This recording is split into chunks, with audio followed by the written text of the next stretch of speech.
and begin. I'm sure other people will be joining us as time goes on. Welcome to Wardens and Treasurers. We're glad you're here this evening. Glad you took some time out of your busy schedules. Hopefully they're busy and joining us. Let's begin with a word of prayer. Let us pray. Gracious God, giver of every good and perfect gift, we thank you for the gift of this day. We thank you for the gift of our lives. We thank you for all the gifts you've entrusted to our care. May we always be faithful stewards of those gifts, knowing that one day we must give account of that. But may we always use them to the glory of your name through Christ our Lord. Amen. Amen. All right, so I know you guys aren't on here to hear me talk, so I'm going to turn it right over to Jill Heller, the Executive Director of the Trustee Foundation for Endowments. I think that's the official title, right?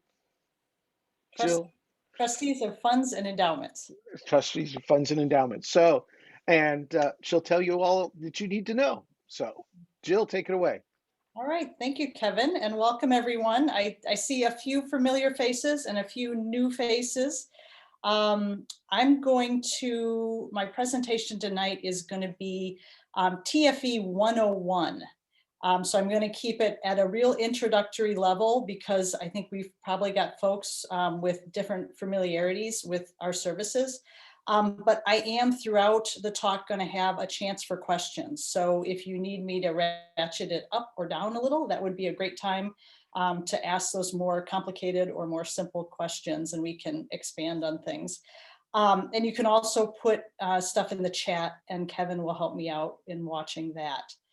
I will tell you, Kevin's going to also help me out. I live in the country, so there's a little bit of risk tonight. My internet, I kid you not, comes from the water tower, which beams to the silo at the farm down the road, which beams to my house. Some nights it's great, some nights it's not great, but we've got a plan B if I go in or out. So we'll pray that it works out. So I'm going to share my screen here.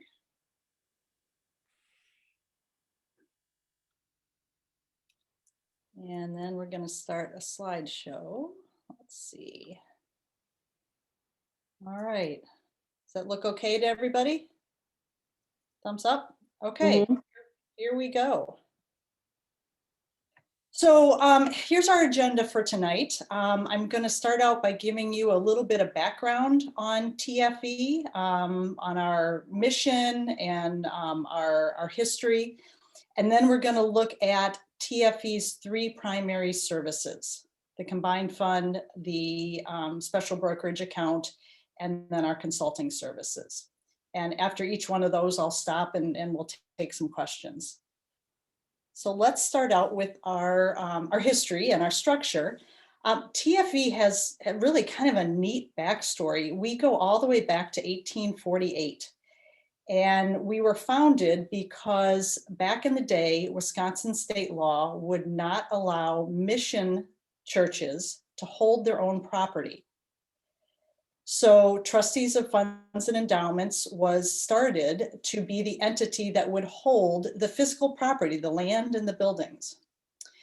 And, then we moved forward many, many decades, and state law changed, and that no longer was the case. So parishes held their own property, or the diocese held property.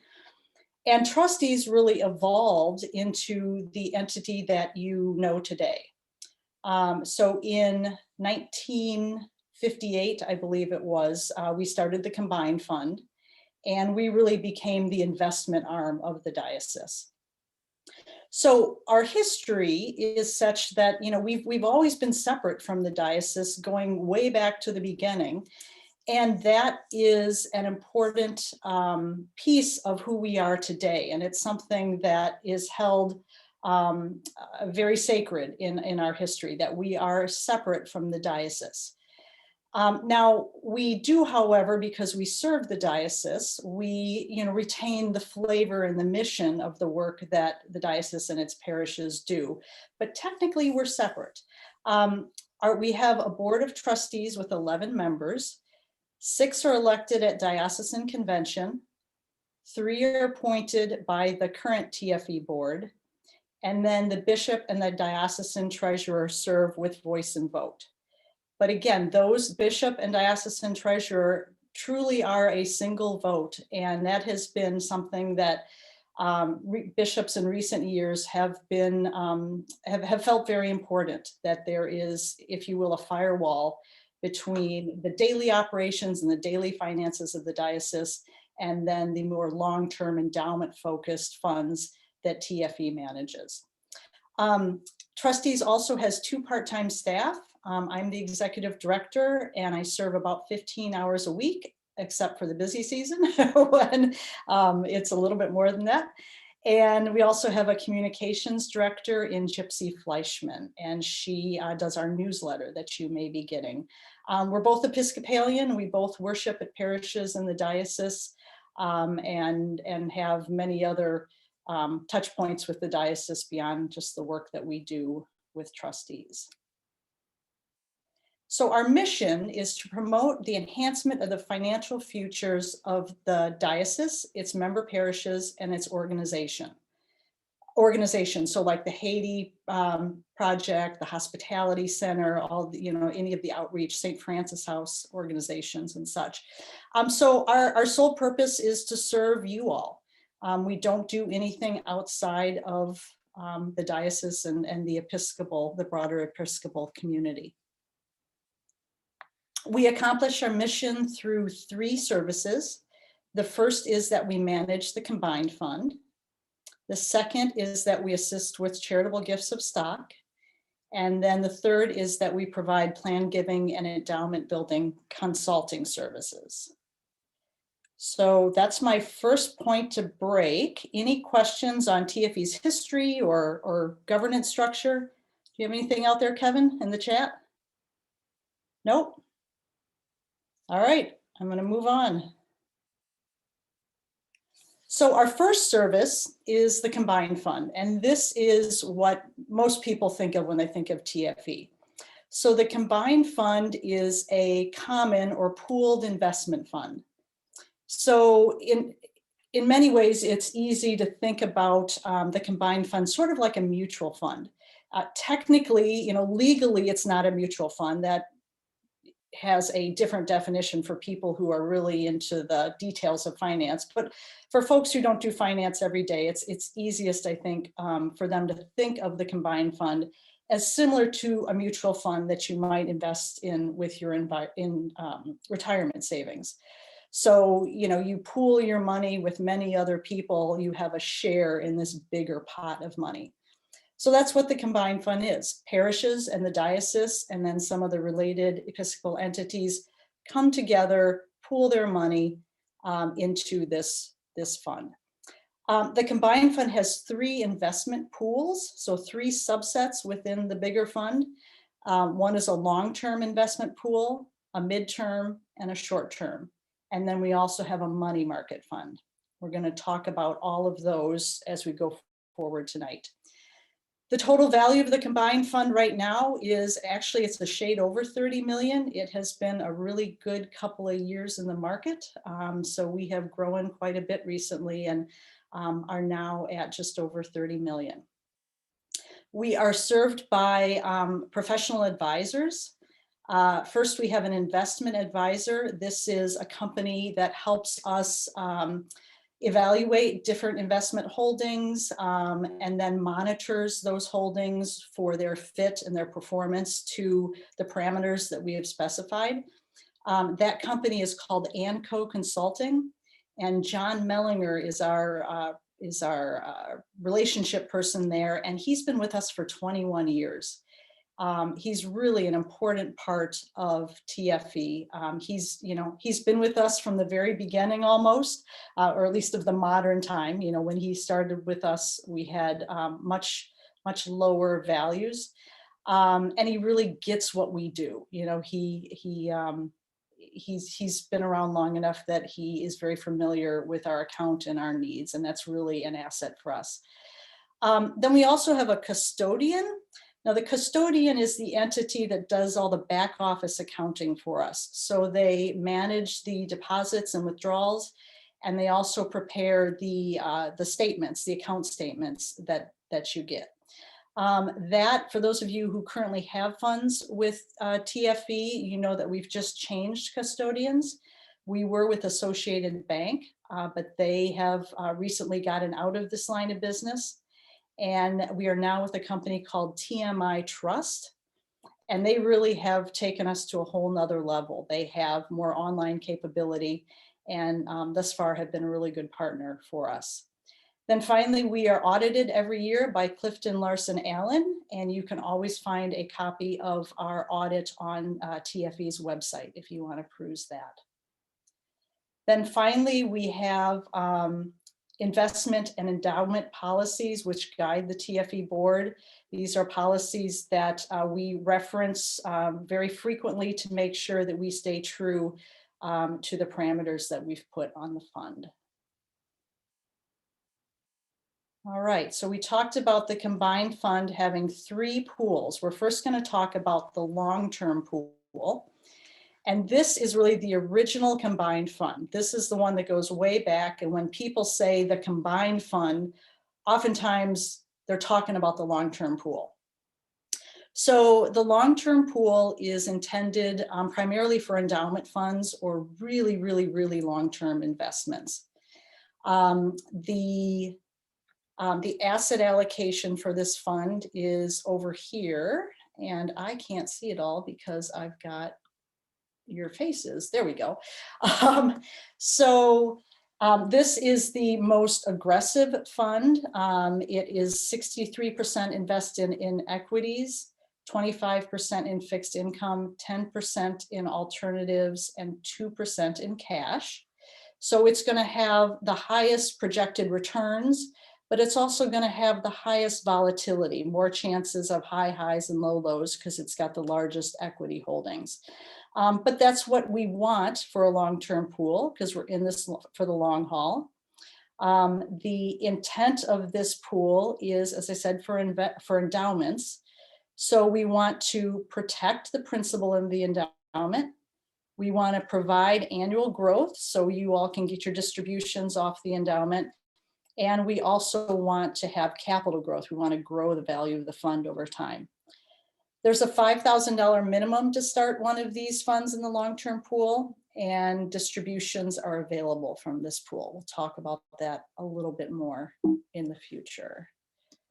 All right, hold on. I gotta get back. Hold on. Okay, I put in some slides about endowment funds. Help me out. Would it be helpful for me to explain endowment funds to folks, or do we feel like we understand that concept? Can somebody who can see head shaking help me out here? Raise your hand if you would like us to talk a little bit about the endowment funds. Yes, I see a few hands being raised, so go ahead. Okay, so let's take a moment aside and let's talk about what exactly is an endowment fund. So an endowment fund is a fund that is separately accounted for on your parish financial records. So it's a pot of money that you set aside and you account for it usually in a separate line item on your financial statements. It's invested with the idea that it lasts forever. So you invest it for preservation and growth of principal, because this is something that is going to be an asset for your parish, an investment that will be with you forever. And the idea is that it grows over time, and it also then spits out, usually quarterly or maybe annually, a stream of income. So for example, maybe you would set up an endowment for maintenance of your organ. The organ, something that you imagine will be in the church for many years. You set aside a sum of money just dedicated to that organ, and then maybe annually it distributes, say, $500, and that's what you use for the annual maintenance. So you know that line item in your budget is covered regardless of where the the annual operating, the pledge income is coming from. It's really sort of an additional revenue stream, if you will, to your annual operating budget. So here's an example numerically of how an endowment works. Let's say you had somebody in the first year who donates $10,000, again, let's say for this organ fund. So you would put that in the endowment. That would grow because it's invested. And I have it growing at 8.34% per year, which you'll see in a future slide is the 10-year historic return for the long-term pool right now. Then that same endowment fund, you'll say, well, let's give me some distributions from that so I can maintain the organ. And we're going to take a 4.25% distribution. So at the end of the year, what you've got is this 10,000 has increased in value 834, but you took out 425. So at the end of the day, you've got 10,409. And then you take this out, let's look at it over 10 years. You'll see that the distributions are going to grow, presumably to keep up with inflation, but then so is the actual value of your fund going to grow. Now, disclaimer here, we all know that investments don't go up exactly 8.34% per year. Some years are going to go way up and some years are going to go way down. So this is an average. In reality, you're going to see much more fluctuation.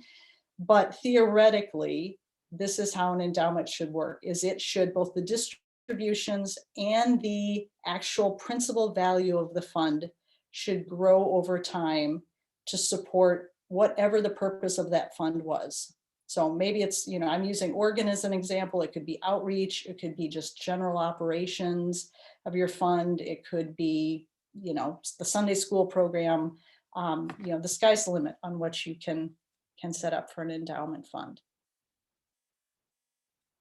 Questions on that before I go forward? Nothing, Kevin?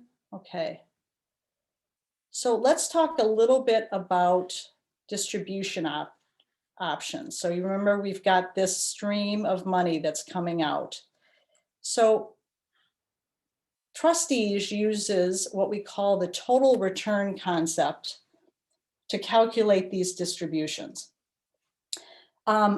Most academics will say that right now you can take 4 to 5% out of an endowment fund and maintain the value of that fund going forward. It's very similar to some of the things that you hear with your personal retirement. How much can you take out and not run out of money at the end? But what we do with this total return concept is we don't just do a flat 4.5%. Instead, we take the average, and this is a little more complicated than I'm going to get into tonight in actuality, but to simplify it, we take at the last 20 quarters or the last 5 years of values for your fund. And then we apply this 4.5% to that average. What that does is that means as the market goes on a roller coaster of highs and lows, your distributions don't have as high and low lows. They're smoothed out by taking this average.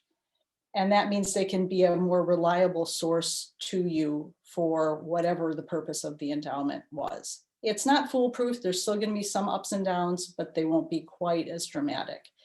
So that's how we figure out the distributions. They are available monthly, quarterly, or annually. So whatever works with your budget, we can accommodate. And for most parishes, they choose to take the distributions by ACH directly to their checking account. So it's pretty easy. There are 2 other distribution options which some parishes use for these endowment funds. The first is rather than actually taking the money out, say quarterly or annually, they instead decide to accumulate the distributions at Trustees in our money market fund. So why would you do that? Let's say somebody set up a fund for, let's say for outreach. And the parish knew that it wanted to help some local agency, purchase something for $3,000. But your endowment fund only distributed $1,000 a year. So you would say to trustees, keep that 1,000 in the money market. Let's let that build up for 3 years. And we'll call you when we're ready to write the check for outreach. So that's a service that we provide. You could also take the distributions and just keep them yourself and let them accumulate. But for some parishes, it's easier to have us do it so that it stays affiliated with the original endowment. So that is one option for you. And then the other option is to just not take distributions at all. You could tell trustees to reinvest all the distributions back in the fund so that it can grow faster. This is very common with new endowment funds that maybe are starting at a small level. A parish might say, let's just let that thing grow for, say, a decade or until it reaches a certain value, and then we'll start to take distributions. So a lot of flexibility there. Yeah, Kevin? Jill, there's a question from Tiffany wanting to know if can fund distributions be used for budgeting? It depends on how the endowment is set up. And that's something we'll talk about in another slide about who monitors that. But when the endowment fund is established, the donor will have a specific purpose. So the example I've been using is for the organ fund. So if you had a budget line for organ fund, then yes, it could be used for that purpose, but it couldn't be used to pay the utility bill. Some parishes do have general operating endowments. So a completely unrestricted fund as to purpose. And actually, Holy Communion just set up one of these. This is Kevin's church. And the whole idea was we need to build a sum of money, an endowment fund, so that parishioners 20, 30 years down the road will have a little bit of cushion with their operating budget. You know, that stream of income in addition to the annual pledging that can help the parish operate. Did that answer question? We're good? Okay, here we go. So that was our long-term pool, and that's the most popular pool. That's the pool with the highest value, and it is for primarily endowment funds or really, really long-term investments.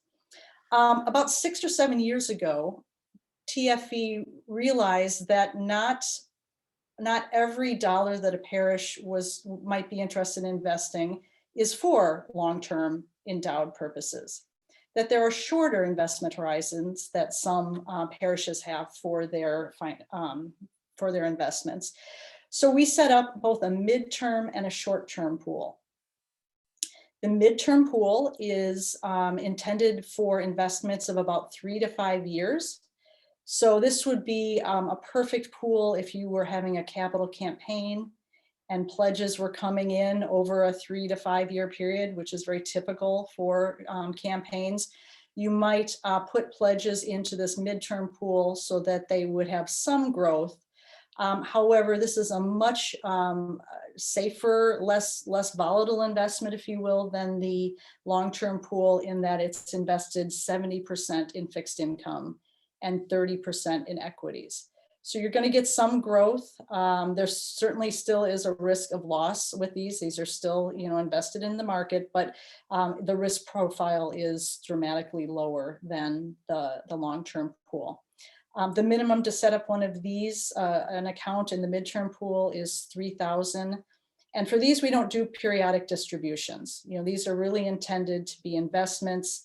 You certainly can call and take a withdrawal at any time, but we don't have the routine distributions like we do with the long-term pool. The short-term pool is even shorter than the midterm. It's intended for investments up to about 18 months. And this is 95% in fixed income and 5% in equity. So a very low volatile fund that is available to you. Then finally, we have a money market fund. And this is an alternative to your bank savings or checking account. It is a government fund. It's primarily government paper. So very safe, but to be candid, not quite as safe as your bank checking account. It's not FDIC insured, but these are nevertheless quite safe investments. There's two reasons that we have this money market. The first one is practical in that when we talked about with the endowment funds that some parishes asked me to accumulate the distributions and hold them. And this is where we hold the accumulations in the money market fund. And then also if you were to send in a deposit, units of the pools are purchased only at the end of the month. So the check that comes in would be cashed and put in this government money market fund to wait until the next investment period at the end of the month. So that's the practical reason for the money market fund. And then also up until this last year, I see you, Kevin, I'll get to you in a second. Up until this last year, this fund was actually earning about 1% over your bank checking account. And so some parishes were just using this as another place to park some money. Unfortunately, this last year when interest rates dropped, this money market fund has dropped in rates to really about where your checking account is. So there's no opportunity there. But typically, this would make maybe 1% more than a bank account. So it would be another option for you. Kevin, was there a question? Yeah, the question is, what is the average return on the fixed portion? And I don't know if that's long-term or midterm or short-term. Across the fixed portion. That's a really great question. When I get to the return slide, you'll see the return for the short-term pool. And I'm going to say that's probably a pretty good proxy because it's 95%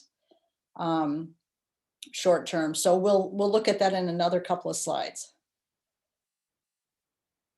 Oh, actually, we'll look at that right now. So here are the returns through December 31st of 2020. And so when I'm looking at returns, this is just personal preference, but I usually look at the longest horizon I can because I feel that gives me a true flavor for how the fund behaves. As we talked in 1 year, you could have some dramatic ups or downs, but when you get out 5 or 10 years, you start to really get the flavor of the fund. So the long-term pool has returned 8.349% annually over the last 10 years. And then the mid and short-term pools, because we have not had them as long, we only have a 5-year return number there. So the mid is 5.66 and the short is 3.54. So really what you would expect to see, the long-term pool being heavier in equities, is returning the higher amount. But of course, there's a risk that is taken for that higher return. And then the mid is in the middle and the short is the lowest number. And to the person who had the question, I would say that, this is probably a pretty good proxy for the fixed income in all the pools.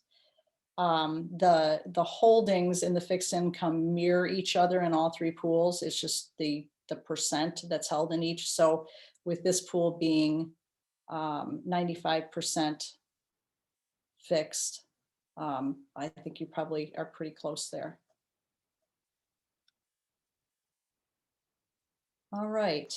Did that, it's an iPhone, so I don't know a name.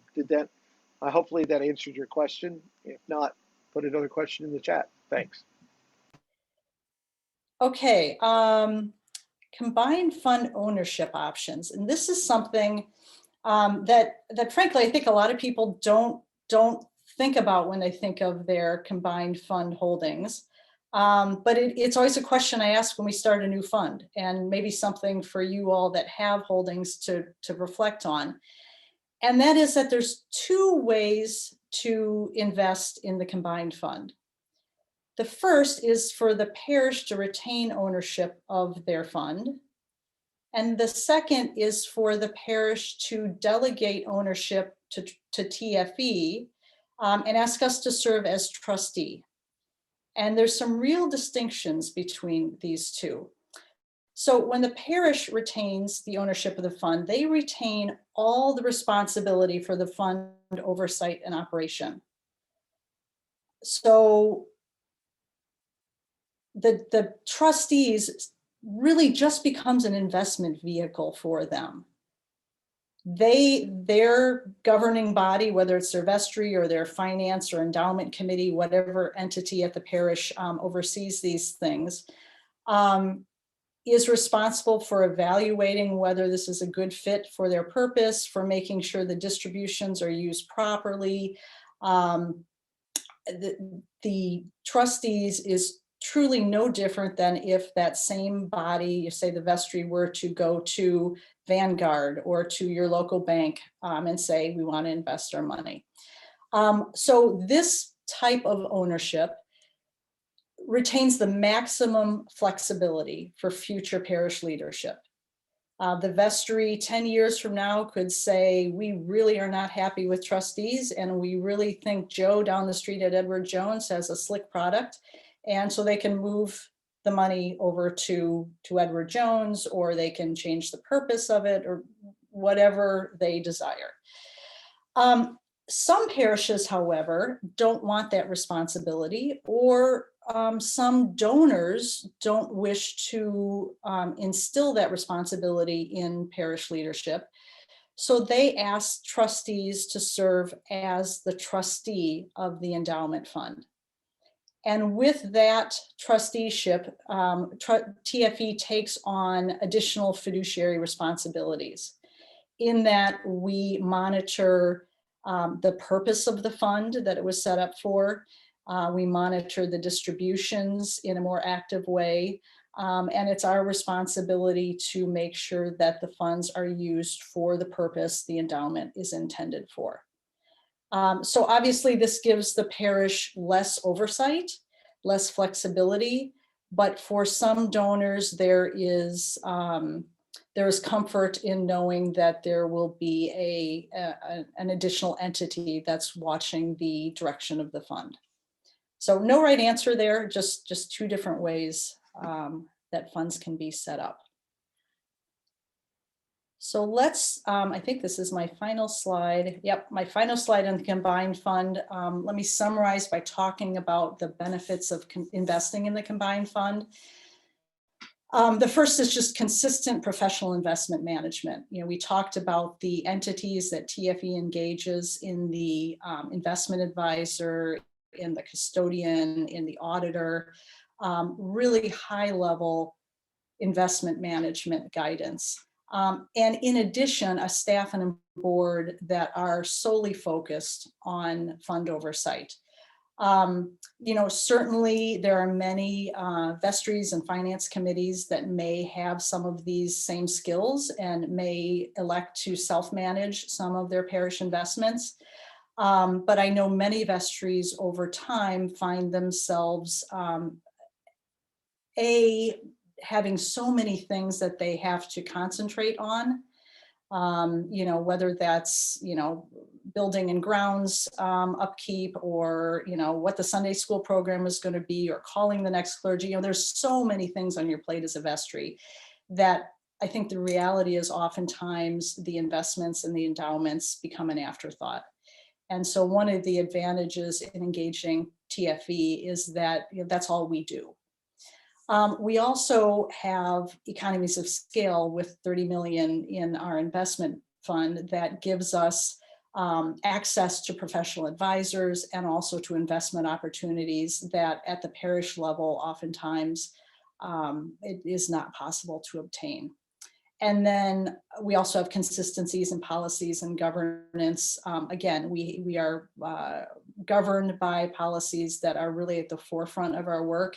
And I've served on vestries, and I know oftentimes that some of those policies that were implemented 20 years ago, nobody can find them. And they, that's just the reality of our volunteer world. And so not to discredit the work that we do in the parish level, but it's not really focused on investments the way that trustees can be. So that's the end of the first service. Any questions on all of that before I talk about the next of TFE's service offerings? There's nothing in the chat, Jill, so you're free to go. My internet's still decent? Yes, still working. Okay. All right, those prayers are working. Okay, here we go. This is our second service at Trustees.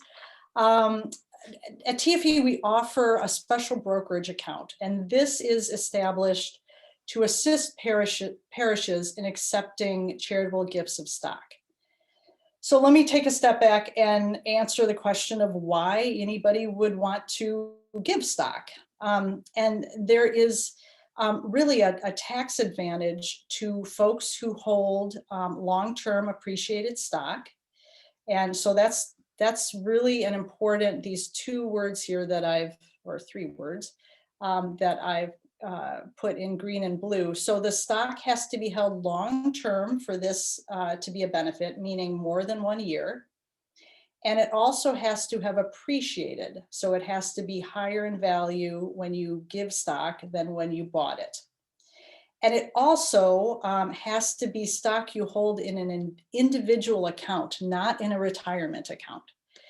So if you are someone who has long-term appreciated stock, or if you are a parish that has parishioners with long-term appreciated stock, this may be something you want to share with them because it's a really slick way to get more bang for your buck with your giving. So let's take the example here of somebody who wants to give $10,000 to their parish. So you could either give $10,000 in cash, or you could give $10,000 in stock. So for the person who gives $10,000 in stock, we know that they get a charitable deduction, presuming that they itemize, but they'll get a tax receipt from the parish for $10,000. Let's just say hypothetically they had a tax bracket of 37% when you state and federal and all that combined in. So their tax savings would be $3,700. Capital gains don't come into play in this scenario. So their net cost of the gift is $6,300. They give the parish $10,000. They get some savings in their taxes. And then the bottom line to them is the cost of this gift is $6,300. Now let's take that same person who has $10,000, a stock worth $10,000 that they bought for $4,000 more than a year ago. So that person would give the stock, now the stock in kind, they wouldn't sell it first, they would give the stock in kind to your parish. So your parish gets the same $10,000 value, same $3,700 in income tax deduction. But this time they also save some capital gains. If this person were to have sold their stock and given the $10,000 cash to you, they would have incurred $1,200 in capital gains. By giving the stock to the parish or to any nonprofit organization, the nonprofit organization can sell the stock tax-free without capital gains. So you end up with the net cost of the stock gift being just $5,100 to the donor, but the parish gets the same $10,000. So this is for folks who are in a situation where they have long-term appreciated stock. This is a really, really smart way to give. And so trustees has realized that while it's a really smart way to give, most parishes don't have brokerage accounts. So you have no way to accept these gifts. So we have set up a brokerage account at Charles Schwab exclusively for this purpose. We will accept stock gifts from your parishioners, sell them, and then send the proceeds to your parish. Our services, TFE does this free of charge. The only thing we do is deduct any Schwab fees from the proceeds we send to you. And right now, those are just pennies. Schwab used to charge $4.95 a trade, and now they don't even charge that. So it's really a very low cost way to do this. Instructions on how to do this are on TFE's website, or you can give me a call and I can walk you through this. I've got probably, I don't know, I would say 10 parishes right now really use this program. They'll put details of how to give stock in their newsletters, particularly around the holidays. And then they have, quite a few parishioners who will take advantage of this opportunity. Questions? Yeah, Kevin. Tiffany, again, when the parish receives the stock, is it sold or held for future growth? Whatever the donor desires. So this is a completely separate service from our endowment funds service. So most of the stock gifts I receive are actually for pledge payments. So usually, they can be put towards your general operating. Certainly a donor could give a stock gift and say, please put it in the endowment fund. But that's not a requirement of this. Also, one thing I should note is that donors can also use this account if they want to give to some of the affiliated organizations in the diocese. So the Haiti Project, the Hospitality Center, St. Francis House, the Gathering, we can assist you with those as well. Any other questions? Yep. Who works with the donor, you or the parish? Either one is possible. Certainly I'm available if typically the parish will make known to parishioners that this service exists. And then a parishioner will usually call the parish office, express a desire to do this. And then at that point I can get involved. So, usually the donor will call me directly or email me and I'll work with them or their broker. I have a few parishes where the office staff are very, understand this process quite well. And so they take on that role, but that's certainly not a requirement. I would say most of the parishes just turn the donor over to me at TFE and I handle it for you and you just get a check. Anything else?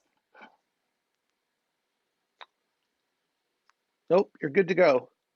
All right, final service. How am I doing on time here? Let's see. You're doing fine. Good. You're doing... So the final service is that we provide plan giving consulting to the parishes. And this, I'm just going to have one slide on this. Frankly, this could be an entire webinar. And if there's interest, I'm happy to come back and do an entire session on plan giving because it's really a fascinating but very complicated topic.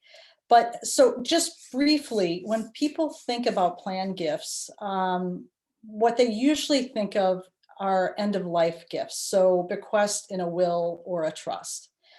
And certainly that's what I would say 90% of plan gifts are.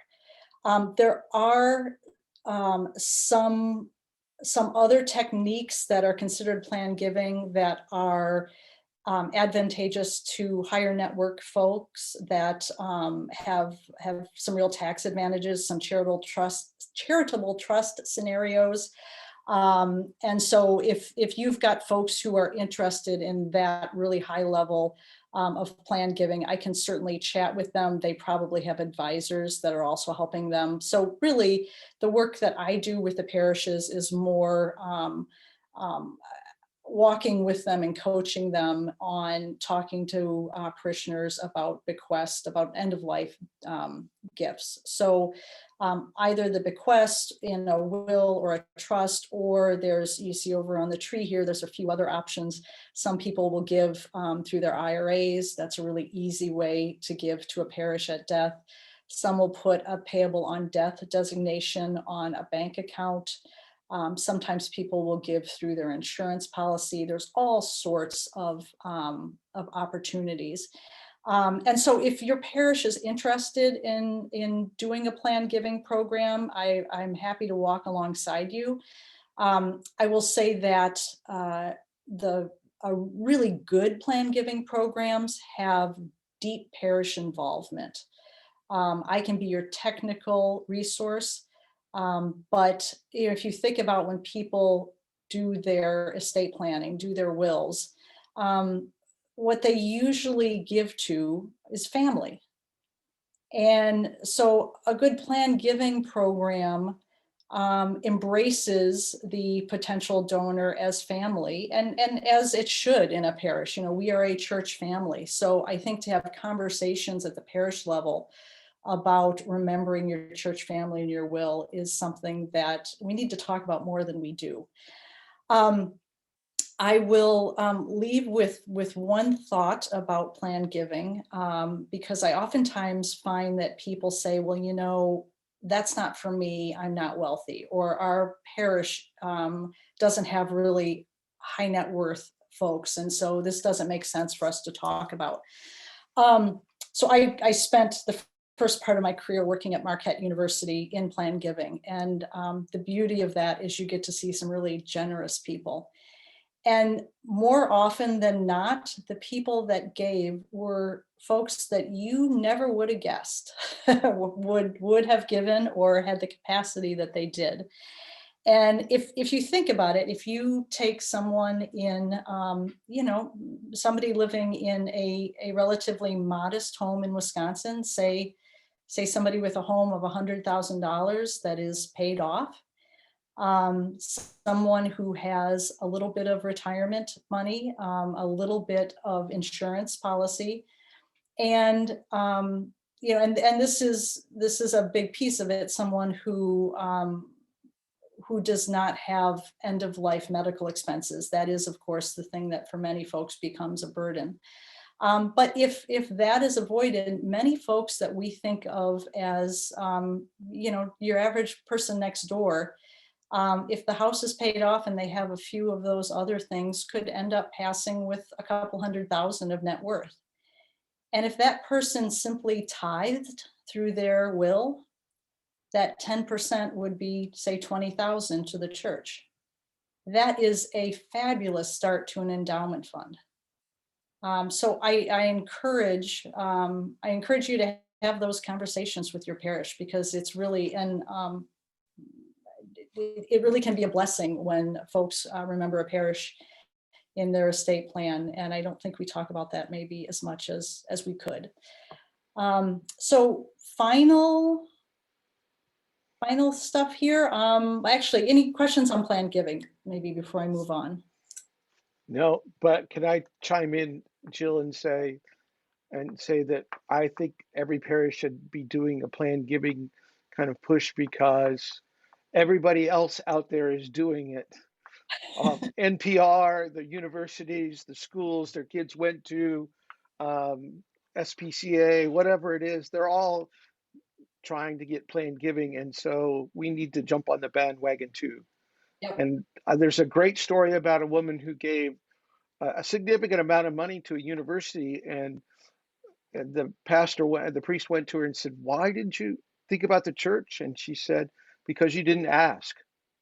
Yeah. So if we don't ask, we don't get it. So. Well, and I think, I've talked to a lot of estate planning attorneys on this topic. And, because it's easy to think, well, they have an attorney drafting the will, that person will ask them. It's amazing how many don't, and it's because they don't feel it's their place to, to ask the tough questions when it comes to charities you might support, and particularly about churches. I think that's just still kind of that one of those taboos, which intuitively doesn't make sense to me because your estate planning attorney is talking to you about family, and that can be a very touchy subject. But many of them just won't bring up charities when they're helping you with your estate plan. So it's on the person who's doing the planning to raise that issue if they want to include it in their documents. Yeah, I think Rachel, did you have a question? Okay, that's fine. Okay. All right, Jill, sorry to interrupt. Nope. So final thing. Just a little commercial for you and the Plan Giving program. But here's my commercial for TFE. If you are not already getting our newsletter, send me an email and I will get you on. It's just a MailChimp electronic newsletter. It goes out about once a month. Quarterly, we send you our investment returns, and then on the other months, we usually have some story or piece about different ways to give, different ways endowments are benefiting entities in the diocese, just kind of a good way to sort of trigger your thinking and keep you fresh on these topics. You can also go to our website. It will also have fund return information. I talked about the audit is in there. Information on how to gift stock is on the website, as well as a list of all the board members. And then finally, one of my goals for this year is to have meetings, one-on-one meetings with all of the fund holders. So if you are a parish that has a fund, I'll be calling, and I'd love to just have a Zoom with your whatever entity it is, whether it's the entire vestry, a finance committee, just wardens, treasurer and rector, whatever you desire. I want to just talk through the funds and make sure they're invested in the pool that makes the most sense for your goals, to make sure any distributions are made in a way that's convenient for you, and just kind of talk through your holdings. If you don't have a fund with trustees and you're interested in learning more, you can also reach out to me. I've got my contact information here, and I'm here to help out. So happy to do that. I'm gonna, okay, everybody jot that down if you want it, then I'm gonna quit sharing so I can see everyone. All right, thank you, Jill. Right. St. Paul's Watertown has already asked if we would do a webinar later on planned giving. So you're on the hook for later on this year. So I don't think we'll do it next month. And we won't do it next month. Any general questions you all have for me or Jill at this point? All right, I don't see anybody. So I want to again thank you for taking the time out. I want to thank Jill. Great job, Jill, as always. Jill and I talk rather frequently. Well, that's actually, that's an interesting point. The diocese is our biggest customer, if you will. All the diocesan endowments are at TFE. So yeah, Kevin and I have plenty of opportunity to talk about how the funds that we hold for the diocese are used, and all of that. Yeah. So we will have my plan going forward is that we'll have one of these in April and we'll have one of these in May, third Thursday of the month. Next month, I have been talking to Bishop Lee, our provisional bishop, but just on a very cursory level. As soon as he starts April 1st, I'm going to ask him if he would be a part of the April meeting. So watch your emails, and given my conversations with him, I think he will, but I'm not making any promises at this particular point in time. So, but we will have, if he doesn't do it, we'll have another topic for you all. If you have any suggestions for topics, don't hesitate to email me or Sarah, and she'll pass them on, and we'll try and have another informative and educational webinar next month. If not, go in peace to love and serve the Lord. Watch a little basketball. Cheer on. Oklahoma State, OSU, okay? That's who you need to